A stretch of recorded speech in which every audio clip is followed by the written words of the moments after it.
Good evening students. Class 12th mathematics में इस समय हम लोग इन्वर्स ट्रिग्नोमेट्रिकल फंक्शंस पढ़ रहे हैं। और इन्वर्स ट्रिग्नोमेट्रिकल फंक्शंस में लास्ट टाइम हमने properties of inverse trigonometric functions start की थी। इसमें बहुत सारी चीज़ें हमने बताई आपको कि कब इन्वर्स ट्रिग्नोमेट्रिकल फंक्शंस कब वैलिड होंगे, वैलिड होगा तो क्या होगा, वैलिड नहीं होगा तो क्या होगा। मैं एक बार फिर से आपको बता दूं कि आज फिर से हम उसी को कंटिन्यू करेंगे, इसलिए हेडिंग रखी हुई है मैंने properties of inverse trigonometric functions. Properties of inverse trigonometric functions में जैसे कि लास्ट टाइम हमने बात करी थी साइन इन्वर्स साइन एक्स और साइन इन्वर्स एक्स, ये दोनों कब वैलिड होंगे और अगर कब वैलिड नहीं होंगे। एक तो ये बात की, दूसरी हमने ये चीज़ बताई आपको कि अगर वैलिड होगा तो उसका क्या आंसर देना है और अगर नहीं वैलिड है तो क्या करना है। ठीक है ना। आई होप कि पुरानी चीज़ें आप लगातार रिवाइज करते रहते हैं और आपको ध्यान भी है। तो आज हम और आगे चलेंगे। पिछली बार हम लोगों ने केवल साइन इनवर्स एक्स और साइन इनवर्स साइन एक्स को देखा था। आज हम लोग कोसाइन फंक्शन के लिए उसी प्रॉपर्टी को देखेंगे और समझते हैं। तो देखिए, कोसाइन फंक्शन के बारे में मैं यहाँ पर एक पार्टीशन लाइन बना देता हूँ। ऐसे एक तरफ मैं लिख दूंगा कॉस इनवर्स एक्स और इस तरफ हम देख लेते हैं कॉस इनवर्स कॉस एक्स। ठीक है। अब इनकी वैल्यूज क्या होंगी और ये कब वैलिड होंगे, ये चीज़ें हमने देखनी है। और यहाँ पर ना मुझे लिखना पड़ेगा, मैं लिख देता हूँ कि ये जो कॉस फंक्शन है और कॉस इनवर्स फंक्शन है, इनके डोमेन और रेंज क्या होंगे। ठीक है ना। तो देखिए प्यारे बच्चों, यहाँ पर मैं लिख देता हूँ सबसे पहले कॉस फलन। जो कॉस फलन होता है उसका डोमेन होता है the set of all real number और उसकी जो रेंज होती है वो क्लोज्ड इंटरवल फ्रॉम -1 to +1 ये होती है। फिर जब आपने कॉस इनवर्स फंक्शन देखा, कॉस इनवर्स फंक्शन, तो कॉस इनवर्स फंक्शन में उसका जो डोमेन बना वो क्लोज्ड इंटरवल फ्रॉम -1 to +1 बना और इसकी जो रेंज बनी वो क्लोज्ड इंटरवल फ्रॉम 0 to पाई। ये इसकी रेंज बनी कॉस इनवर्स फंक्शन की। ठीक है। अच्छा, अब यहाँ पर आते हैं। तो यहाँ पर आपने देखा पिछली बार जो बताया था उस नॉलेज का इस्तेमाल करते हुए यहाँ पर आप सारी चीज़ें समझ सकते हैं कि कॉस समथिंग, ये कॉस फलन है, बाहर कॉस दिख रहा है ना, तो कॉस समथिंग की वैल्यू कॉस की रेंज में आनी चाहिए। कॉस समथिंग की वैल्यू कॉस की रेंज में आनी चाहिए। मतलब यहाँ पर बेशक x आएगा, पर ये जो x होगा वो किसको बिलोंग करेगा, ये जो x आपका होगा वो बिलोंग करेगा क्लोज्ड इंटरवल फ्रॉम -1 to +1 को। ठीक है ना। अंदर कॉस इनवर्स x लिखा हुआ है पर ये कॉस समथिंग माना जाएगा ना। जैसे कॉस थीटा से अगर कुछ वैल्यू आ रही है तो उसकी वैल्यू क्लोज्ड इंटरवल -1 to +1 होनी चाहिए, वो कॉस की रेंज में आना चाहिए। यहाँ पर ऐसे ही इसकी वैल्यू x तो आएगी, पर ये कॉस इनवर्स समथिंग है। आप देखें कॉस इनवर्स समथिंग की वैल्यू कॉस इनवर्स की रेंज में आनी चाहिए और कॉस इनवर्स की रेंज ये है। इसका मतलब यहाँ पर जो x होना चाहिए this should be closed interval from 0 to पाई।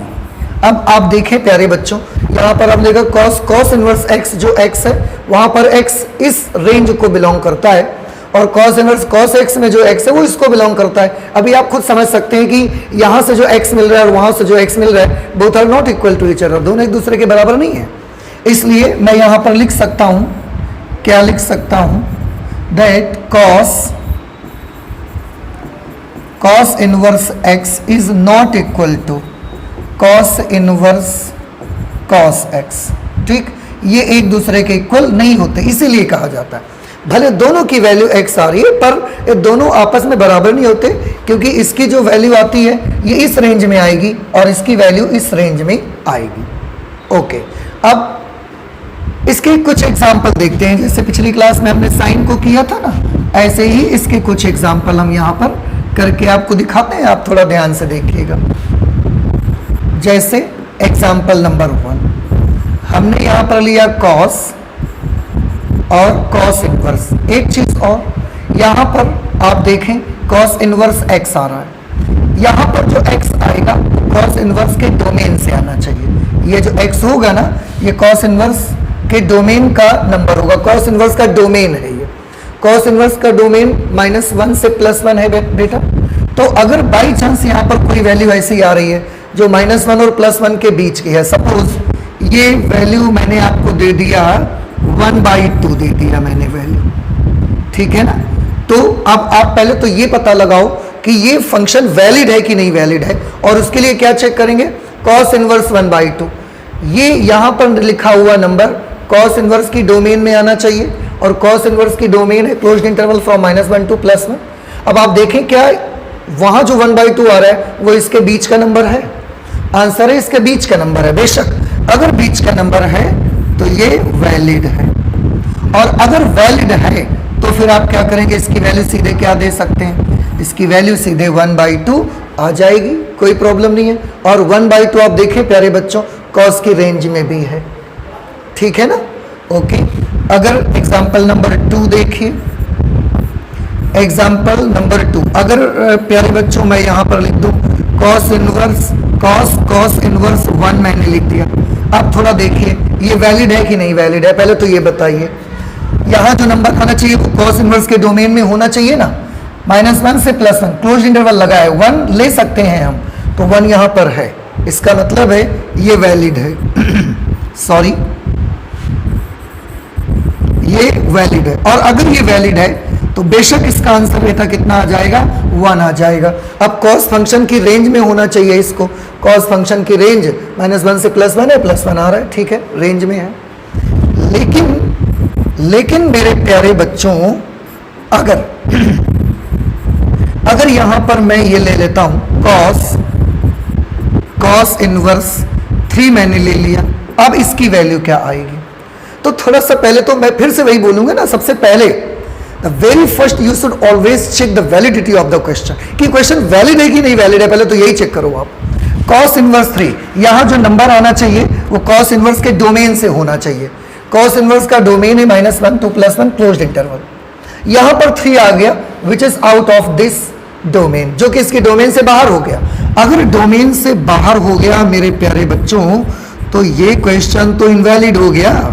अगर इनवैलिड हो गया तो इसका आंसर क्या हो जाएगा, इसका आंसर हो जाएगा can't be determined, can't be determined, इसका मान हम ज्ञात नहीं कर सकते बच्चों, क्योंकि क्वेश्चन ही बेटा इनवैलिड हो गया, तो वैल्यू ज्ञात कैसे करेंगे आप। क्वेश्चन वैलिड होता, रेंज में ना होता, फिर हम उसको रेंज में लाने के प्रयास करते और सॉल्व करके आंसर ले आते, बट क्वेश्चन ही इनवैलिड है तो फिर तो सॉल्यूशन की तो बात ही खत्म हो गई ना। तो ठीक है, can't be determined because 3 is not in the domain of cos inverse function. Cos inverse function का डोमेन ये है और इस डोमेन के अंदर नहीं है वो, तो क्वेश्चन ही इनवैलिड हो गया आपका। आई होप कि ये चीज आपको समझ में आ गई, ठीक है ना। ओके, आप थोड़ा सा इसके बारे में कुछ एक आध एग्जाम्पल करेंगे तो चीजें और ज्यादा क्रिस्टल क्लियर हो जाएंगी आपको। एग्जाम्पल 1 मैं यहां पर ले लेता हूं कॉस इनवर्स। प्यारे बच्चों देखो यहां जो x आ रहा है वो कॉस के डोमेन से होना चाहिए। कॉस का डोमेन में the set of all real number आते हैं, कॉस के डोमेन में set of all real numbers आते हैं, ठीक है। तो मैं यहां पर कोई भी रियल नंबर ले सकता हूं। जैसे थोड़ा ध्यान से देखिए कि अगर मैंने यहां पर ले लिया बाय चांस कुछ भी नंबर ले लिया, कॉस का डोमेन रियल नंबर अगर आपने इसको ले लिया cos 1/2 ले लिया, cos 1/2 अगर हमने लिया, cos inverse cos 1/2 real number है ना। आप चाहें तो इसको थोड़ा सा चेंज कर लेते हैं हम, जैसे मान लिया मैंने यहां पर कर लिया cos π/2। तो सबसे पहले देखो वैलिडिटी चेक करो इसकी, cos के साथ π/2 आ रहा है, अगर π/2 को रियल नंबर में बेटा आप बदलेंगे, रियल नंबर में बदलेंगे तो पाई की वैल्यू होती है 3.14 अपॉन 2, तो ये बेटा आ जाएगा 1.57। अब देखो ये एक रियल नंबर है, अगर रियल नंबर है तो ये क्वेश्चन तो वैलिड है, क्वेश्चन वैलिड है। अगर क्वेश्चन वैलिड है तो इसका आंसर क्या आएगा, इसका आंसर पाई बाई 2 आ जाएगा। अब क्वेश्चन वैलिड था तो हम सॉल्व कर पाए।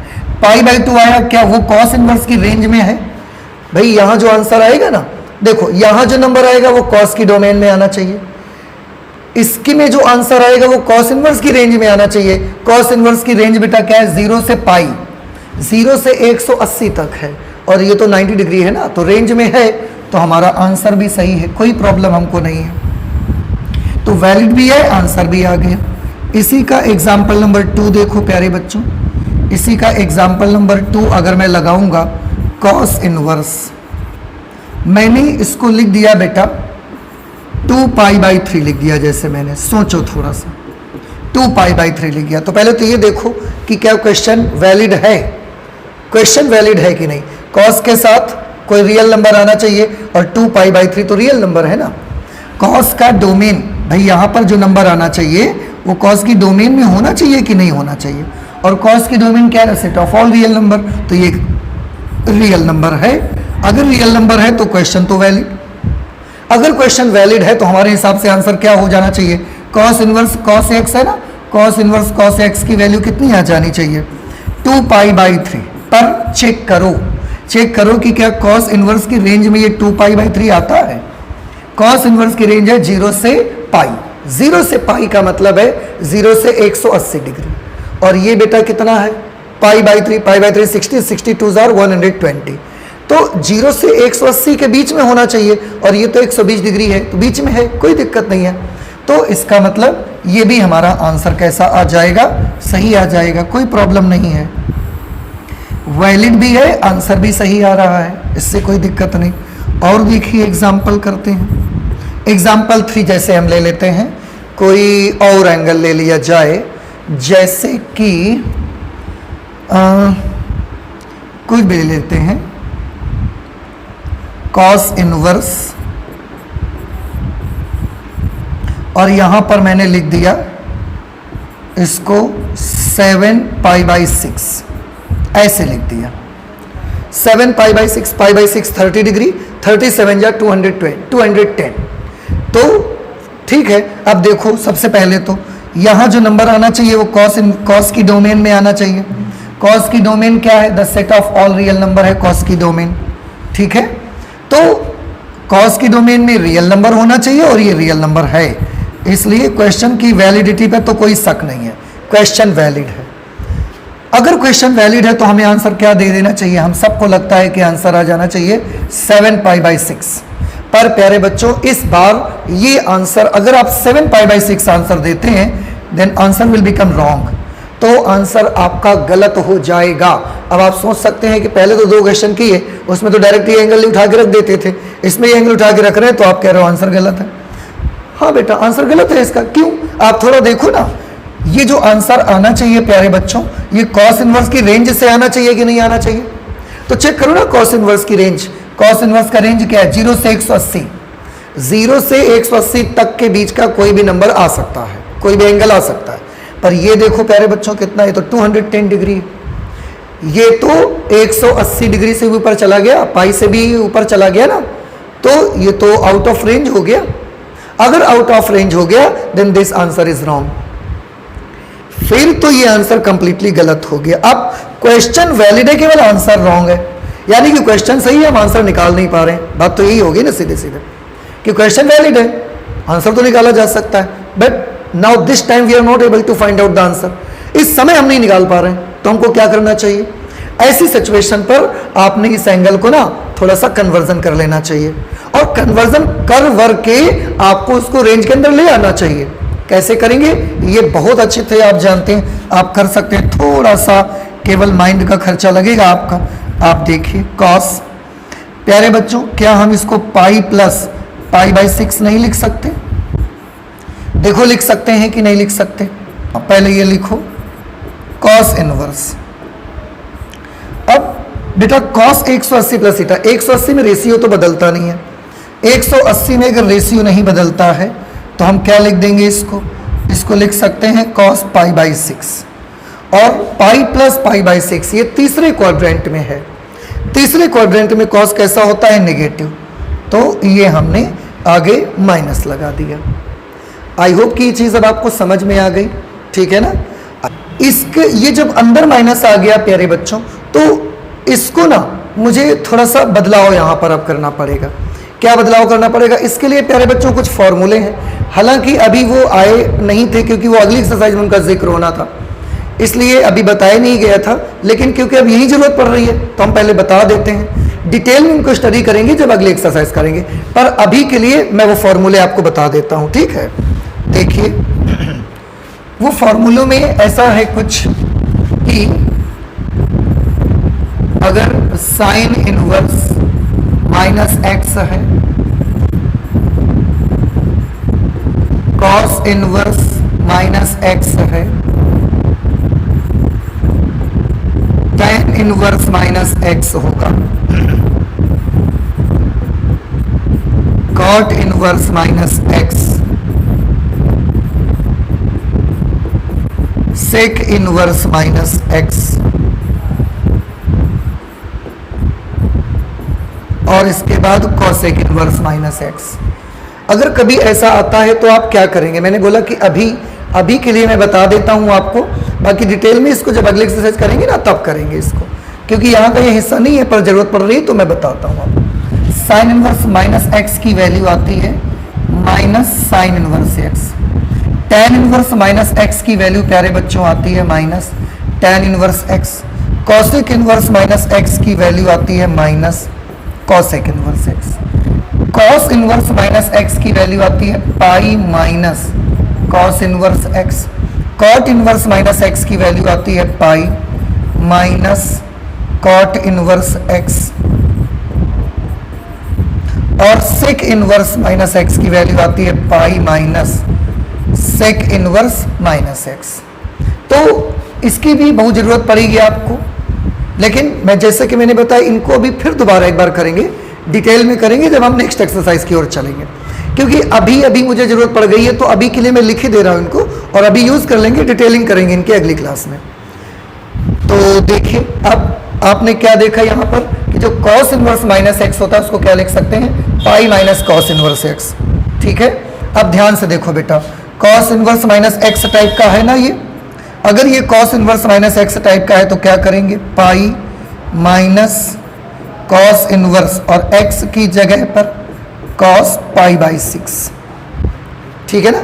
cos इनवर्स माइनस एक्स तो pi minus cos inverse cos pi by 6, ठीक। अब थोड़ा ध्यान से देखिए, यहाँ पर मैं सॉल्व कर देता हूँ तो ये आ जाएगा पाई माइनस और cos inverse cos pi by 6। cos inverse cos pi by 6 की वैल्यू क्या हो जाएगी बेटा? Pi by 6। cos inverse cos x होता है ना, cos inverse cos pi by 6 pi by 6 हो जाएगा।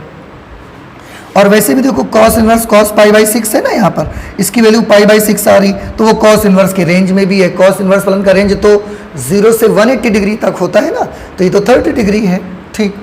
इसको आप कैलकुलेट कर लें, जब इसको कैलकुलेट करेंगे प्यारे बच्चों तो ये 6 pi minus pi, it will become 5 pi by 6। और अब आप ध्यान से देखें कि पहले जब डायरेक्ट इसका आंसर 7 पाई बाई 6 दिया जा रहा था उस समय इसका आंसर मैंने बोला कि ये गलत है। और क्यों गलत है? क्योंकि ये जो आंसर आ रहा है वो cos इनवर्स फंक्शन की रेंज में नहीं है। cos इनवर्स फंक्शन की रेंज है 0 से 180 डिग्री और ये है 210 डिग्री, तो ये रेंज के बाहर है, इसलिए आंसर नहीं होना चाहिए। पर अब इसी को सॉल्व करके हम अपना जो आंसर लेके आए हैं that is 5 pi by 6।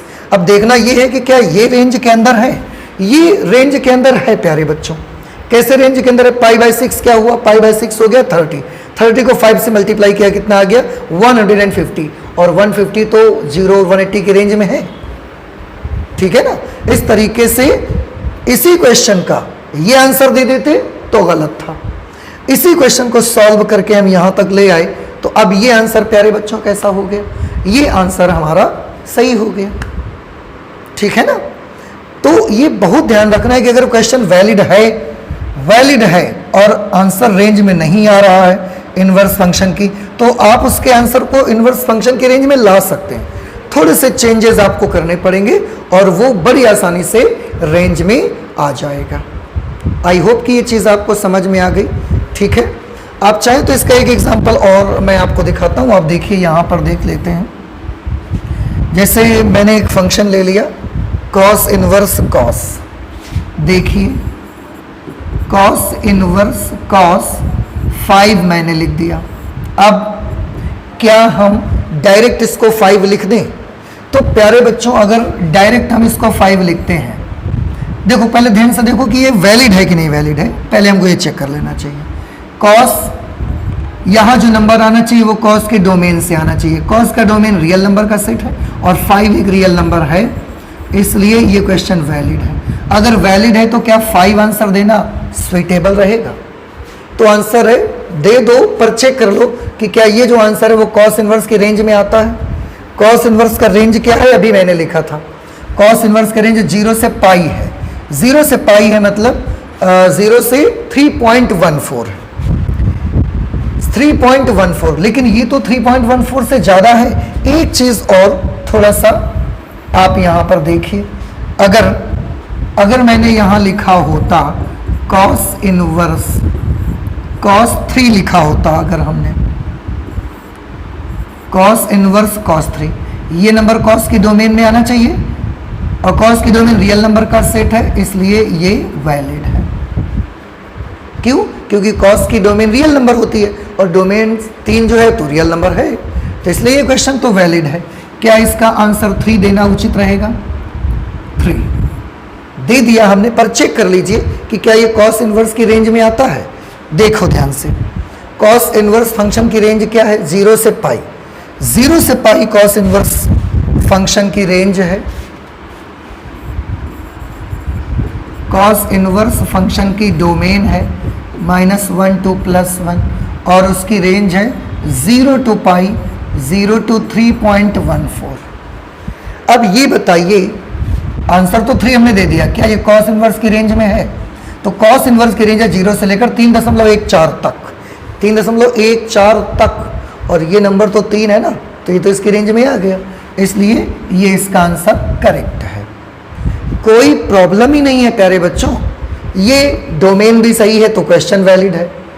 Answer 3 आ गया जो कि रेंज में पड़ता है तो आंसर भी सही है। फिर अगर आउट ऑफ रेंज होता तो फिर हम इसको बदलना पड़ता हमको।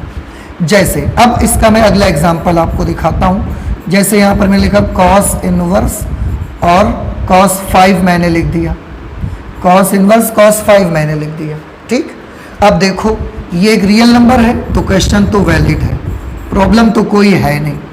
अब अगर क्वेश्चन वैलिड है तो इसका आंसर, क्या हमें इसका आंसर 5 लिख देना चाहिए? तो चेक करो कॉस इनवर्स फंक्शन की रेंज।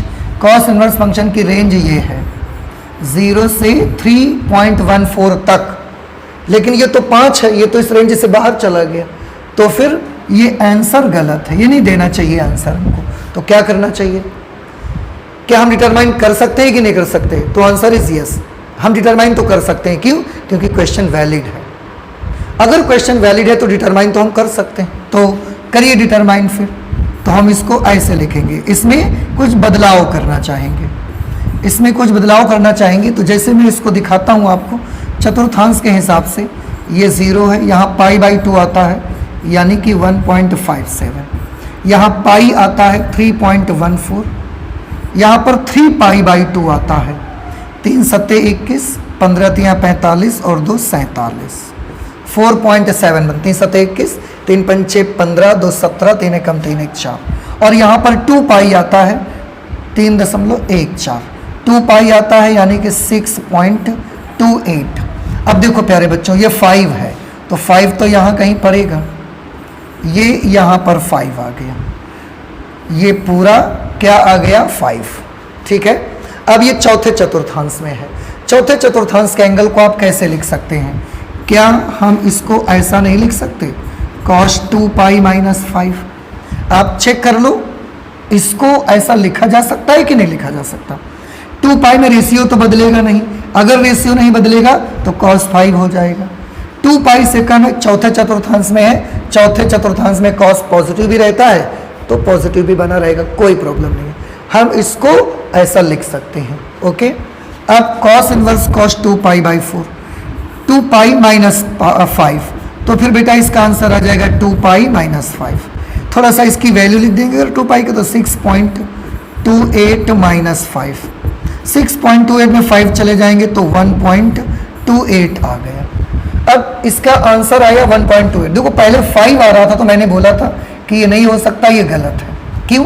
क्योंकि ये 0 से 3.14 के बीच में नहीं है, ये इससे ऊपर चला जा रहा है। तो अब जो आंसर आया है क्या ये रेंज में है? तो आप मिला लो आप 0 से 3.14, और ये तो बेटा 1.28 है, दिस इज अंडर रेंज, ये तो रेंज के अंदर है। और अगर ये रेंज के अंदर है तो फिर अब ये हमारा आंसर सही है, फिर तो ये आंसर सही है। तो देखो चीज़ें आप ध्यान से देखेंगे तो चीज़ें डिफिकल्ट नहीं है।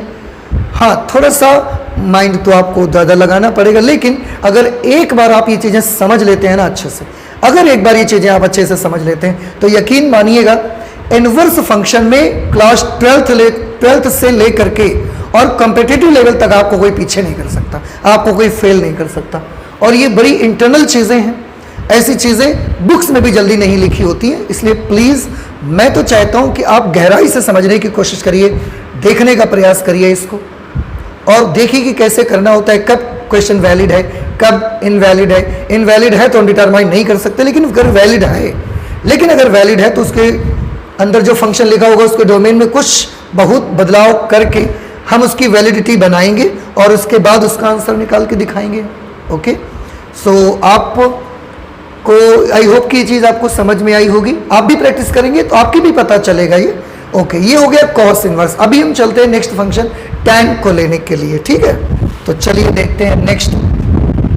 यहाँ पर फिर से मैं ऐसे 2 पार्टीशन कर दूंगा, और जैसे कि इसमें आपने देखा था कॉस इनवर्स x, ऐसे अब हम यहाँ पर लेंगे, यहाँ लेंगे tan और tan इनवर्स x, ठीक। और प्यारे बच्चों यहाँ पर लेते हैं tan इनवर्स और tan x। सबसे पहले बेहद ज़रूरी है ये जानना हमारे लिए कि डोमेन और रेंज क्या होते हैं, क्योंकि उन्हीं से हमारा काम बनना है। tan फंक्शन का जो डोमेन होता है, डोमेन, तो tan फंक्शन का डोमेन क्या होता है? tan फंक्शन का डोमेन हुआ करता है प्यारे बच्चों आपका tan फलन का डोमेन होता है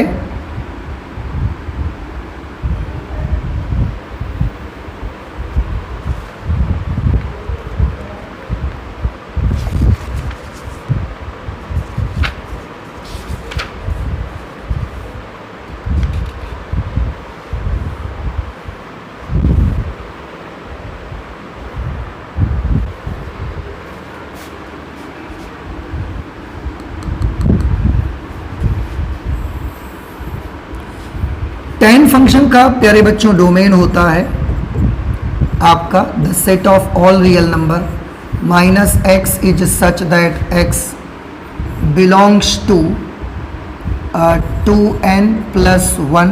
इसको ना मैं थोड़ा नीचे लिख देता हूँ, या थोड़ा सा और सटा के लिख देते हैं ताकि आ जाए इसमें। x belongs to 2n+1 π/2। ये tan फंक्शन का डोमेन है, और tan फंक्शन की रेंज प्यारे बच्चों क्या होती है? The set of all real number. अब जरा tan इनवर्स फंक्शन की बात करिए। tan इनवर्स फंक्शन की अगर बात करेंगे तो उसका जो डोमेन होता है वो होता है the set of all real numbers. ये tan इनवर्स फंक्शन की डोमेन होगी। और tan इनवर्स फंक्शन का रेंज क्या आएगा प्यारे बच्चों? tan इनवर्स फंक्शन का रेंज आएगा ओपन इंटरवल -π/2 से +π/2। ओके, ये आ गया tan फलन का डोमेन और रेंज, ये आ गया tan इनवर्स फंक्शन का डोमेन और रेंज। अब थोड़ा ध्यान से यहाँ पर देखिएगा, tan इनवर्स x, इसकी वैल्यू भी x आएगी, और आने को तो इसकी वैल्यू भी x आएगी, पर दोनों x में क्या फ़र्क है इसको देखिए। ये जो x आ रहा है वो tan फलन के रेंज से आना चाहिए, मतलब जो x होगा ये बिलोंग करेगा the set of all real number. tan something की जो वैल्यू आएगी tan फंक्शन की रेंज होगी, और tan फंक्शन की रेंज है the set of all real number. ये tan फंक्शन की रेंज, यहाँ पर tan इनवर्स समथिंग की वैल्यू tan इनवर्स फंक्शन की रेंज से आएगी, और tan इनवर्स फंक्शन की रेंज है ओपन इंटरवल -π/2 to +π/2। अच्छा होगा इसको अगर मैं यहीं पर लिख दूं, it is such that x belongs to the set of all real number. और प्यारे बच्चों ये जो x आप देख रहे हैं ये tan इनवर्स फंक्शन का रेंज है, और tan इनवर्स फंक्शन का रेंज होता है -π/2, ओपन इंटरवल -π/2 टू +π/2। तो अब खुद ही देख लीजिए यहाँ आंसर जो आ रहा है वो पूरे रियल नंबर के सेट को बिलोंग करता है, पर यहाँ जो आंसर आ रहा है वो सिर्फ ओपन इंटरवल -π/2 से +π/2 के बीच वैल्यू आ रही है। अब आप खुद अंदाजा लगाइए, क्या यहाँ जो x आ रहा है और वहाँ जो x आ रहा है दोनों सेम है? नहीं, इसलिए ये दोनों फंक्शन भी आपस में सेम नहीं है। सेम नहीं है मतलब हम लिख सकते हैं tan इनवर्स x की value tan inverse tan x के इक्वल नहीं है। ओके, अब थोड़ा जरा इनकी वैल्यूज के कुछ एक आध एग्जाम्पल करके दिखाते हैं हम आपको, देख ध्यान से। जैसे एग्जाम्पल नंबर 1 देखिए,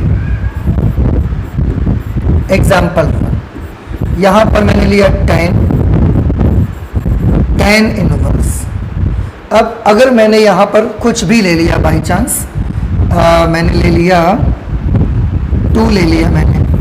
अब आप थोड़ा ध्यान से देखिए, यहाँ जो नंबर आना चाहिए वो tan इनवर्स के डोमेन से आना चाहिए। tan इनवर्स का डोमेन प्यारे बच्चों क्या है? Real number. तो ये तो रियल नंबर है। अगर ये रियल नंबर है तो क्वेश्चन हमारा कैसा है? वैलिड है। अगर क्वेश्चन वैलिड है तो अब इसका आंसर क्या देना है आपको? आंसर प्यारे बच्चों इसका आएगा आपका आंसर, ऐसे तो हमें लगता है 2 आ जाएगा, पर क्या आंसर सही है? आंसर सही होने के लिए इसको tan की रेंज में आना चाहिए। tan की रेंज प्यारे बच्चों क्या है? The set of all real number. तो बेटा ये रियल नंबर ही तो है, तो इसका मतलब रेंज में है, और इस तरीके से हमारा आंसर बिल्कुल सही है, कोई गलती नहीं है। और जैसे मैं एग्जाम्पल देखता हूँ, एग्जाम्पल 2, जैसे मैंने यहाँ पर लिखा tan इनवर्स और यहाँ लिख दिया 10, तो क्या अब ये वैलिड है? ध्यान से देखो, यहाँ जो नंबर आना चाहिए वो tan इनवर्स की डोमेन से आना चाहिए। tan इनवर्स की डोमेन क्या है? Set of all real number. तो क्या 10 रियल नंबर है? आंसर इज यस, 10 रियल, 10 तो रियल नंबर है। अगर ये रियल नंबर है तो फिर क्वेश्चन तो वैलिड है। अगर क्वेश्चन वैलिड है तो इसका आंसर भी कितना आ जाना चाहिए? आंसर 10 आ जाना चाहिए। लेकिन चेक कर लो कि क्या जो 10 है वो tan फंक्शन की रेंज में आता है, क्योंकि यहाँ जो आंसर आएगा वो 10 की रेंज में आना चाहिए। 10 की रेंज क्या है? Set of all real number, मतलब रियल नंबर आना चाहिए, तो 10 रियल नंबर है। ठीक है, ये भी सही है, कोई दिक्कत नहीं। ठीक है, इस तरह से कुछ भी आ जाए यहाँ पर। अब तो मैं इसको ऐसे भी कर सकता हूँ, tan इनवर्स अगर यहाँ पर 1000 भी आ जाए ना प्यारे बच्चों, अगर यहाँ पर 1000 भी आ जाए तो देखो यहाँ जो नंबर आना चाहिए वो tan इनवर्स की रेंज से आना चाहिए। क्या ये नंबर tan इनवर्स की रेंज में है? तो आंसर है tan इनवर्स की रेंज रियल नंबर होता है। तो क्या ये रियल नंबर है? Answer is yes, real number है। अगर रियल नंबर है तो ये क्वेश्चन हमारा कैसा है? वैलिड है। अगर वैलिड है तो क्या हम इसका आंसर 1000 दे दें? 1000 दे दें, पर चेक कर लेना चाहिए कि क्या 10 की रेंज में है। ये 10 की रेंज क्या है? Real number. तो वाकई में तो ये तो रियल नंबर है, तो इसका आंसर 1000, ये भी सही है, कोई दिक्कत नहीं। तो इस तरीके से प्यारे बच्चों यहाँ कितना भी आप लिख दोगे आंसर वो सही आएगा ही आएगा। ठीक है, अब इस एग्जाम्पल को, इसके एग्जाम्पल को हम देखते हैं।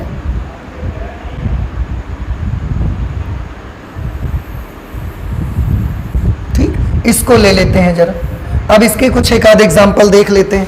आई होप ये तो आपको समझ में ही आ गया होगा। रियल नंबर आना चाहिए, रियल नंबर ही आ रहे हैं इसके अंदर। एग्जाम्पल नंबर 1 लेते हैं इसका।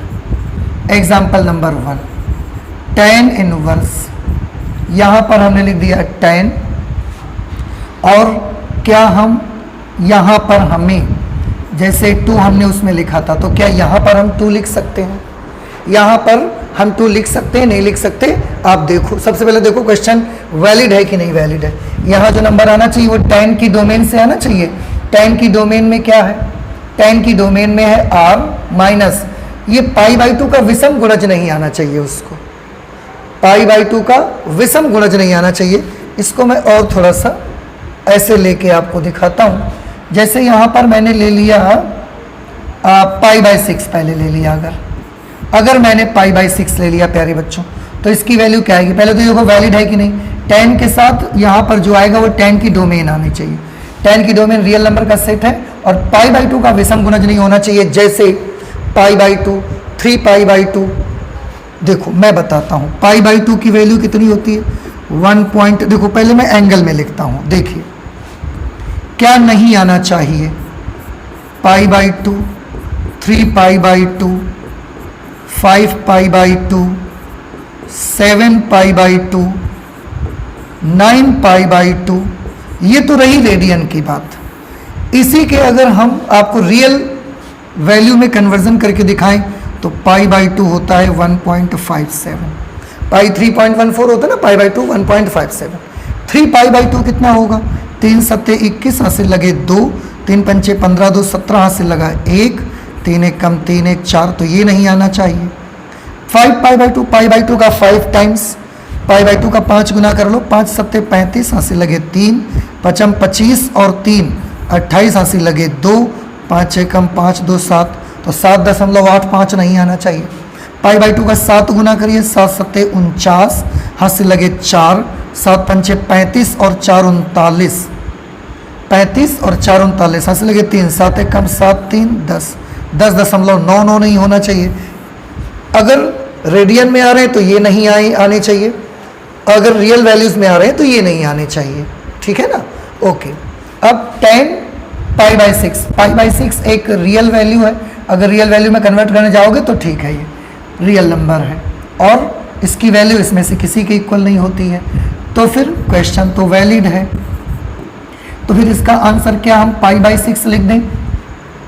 अब ये तो आपको ये भी चेक करना पड़ेगा, अगर आप π/6 लिख रहे हो तो ये चेक कर लो कि क्या जो आंसर आया है वो tan इनवर्स की रेंज से आया है। tan इनवर्स की रेंज बेटा क्या है, -π/2 से +π/2। अगर इसको रियल वैल्यू में हम करेंगे तो -1.57 से +1.57 ओपन इंटरवल में होना चाहिए। फिलहाल अभी तो रेडियन में है, तो रेडियन में -90 से +90, और प्यारे बच्चों ये तो 30 डिग्री है, तो रेंज में है, कोई प्रॉब्लम नहीं है, हमारा आंसर सही है, ठीक है। अच्छा अब देखिए क्या हम इसको लिख सकते हैं tan इनवर्स 10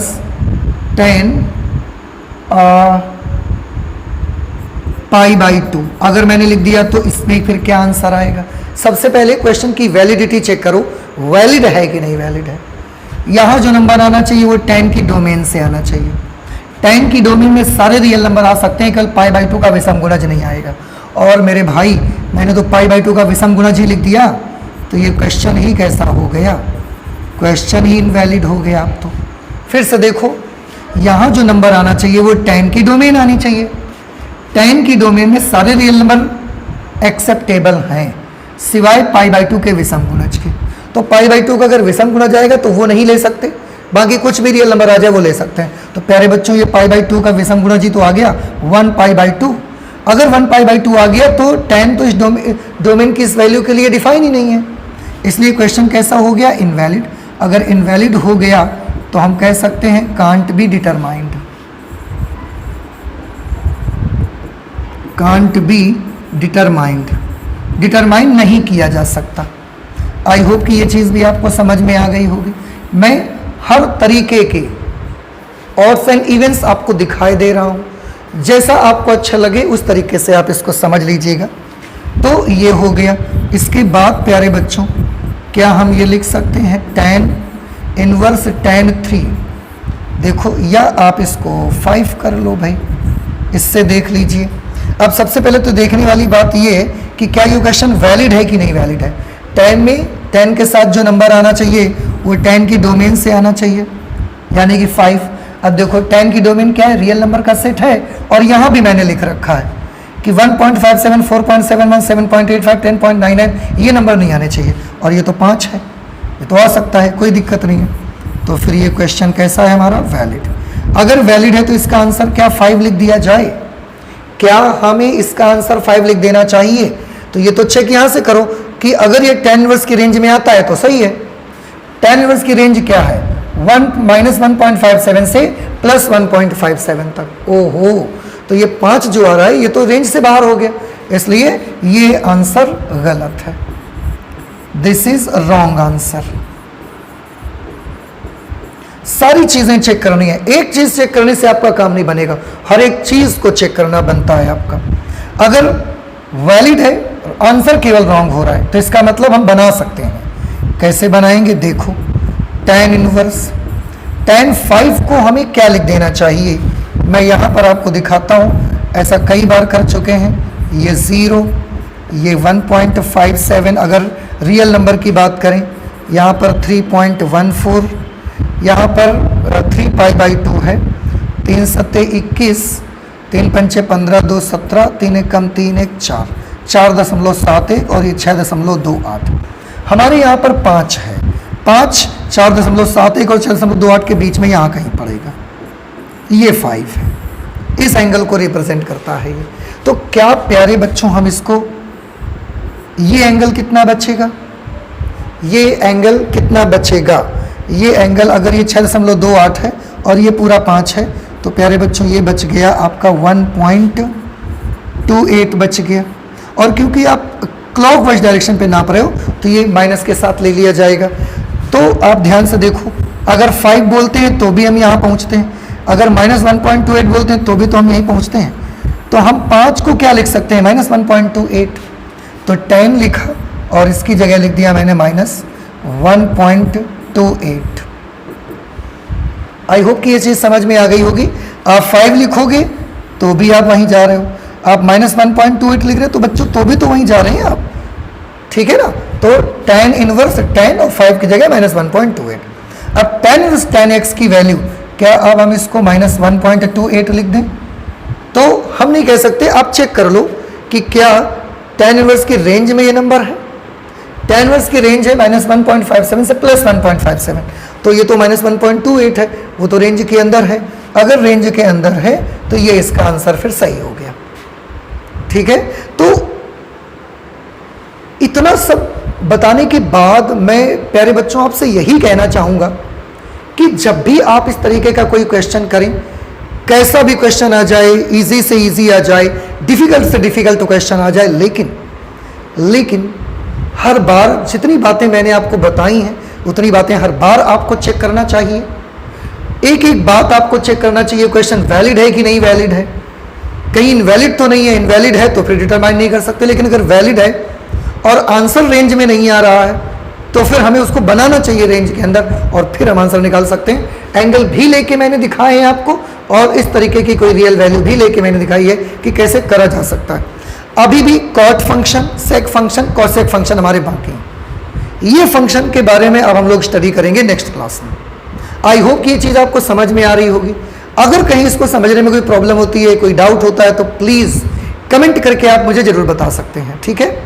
क्योंकि आप मेरे सामने होते तो सामने से आप मुझसे पूछ सकते हैं, लेकिन जब आप सामने नहीं होते हैं, इस तरीके से मुझे कैमरे को फेस करना पड़ता है, तो वहाँ पर बड़ी प्रॉब्लम होती है कि मैं समझ नहीं पाता हूँ आप इसको समझ पा रहे हैं, समझ पा रहे हैं। और मैं कैसे समझ पाऊँगा, मैं ऐसे समझ पाऊँगा जब आपकी कमेंट्स मेरे पास आएंगी तो ही मैं समझ सकता हूँ। अगर जरा से भी कोई प्रॉब्लम होती है, कोई चीज़ कम समझ में आई है, नहीं समझ में आई, तो प्लीज़ ज़रूर मुझे बताइए, क्योंकि अगर आप बताएंगे नहीं तो आप यकीन मानिए कि कुछ अच्छा सीखने से आप वंचित भी रह सकते हैं। और मैं चाहता हूं कि इन सब चीज़ों को ना गहराई से सीखें। इसलिए इनवर्स फंक्शन में भले मैं थोड़ा स्लो चल रहा हूं, लेकिन मैं चाहता हूं कि एक एक चीज़ आपको सिखा दी जाए, ठीक है। तो प्यारे बच्चों, आज हम मैथमेटिक्स में इतना ही रखेंगे। आगे नेक्स्ट क्लास में और भी बढ़िया चीज़ें, अभी तो इसी में प्रॉपर्टीज़ में ही मुझे कॉट, सेक और कॉसेक स्टडी करने हैं, और उसके बाद हम एक्सरसाइज पर चलेंगे, क्वेश्चन सॉल्व करेंगे। तो आज इतना ही रखेंगे मैथमेटिक्स में, चलते हैं, मिलते हैं अगली क्लास में। Thank you.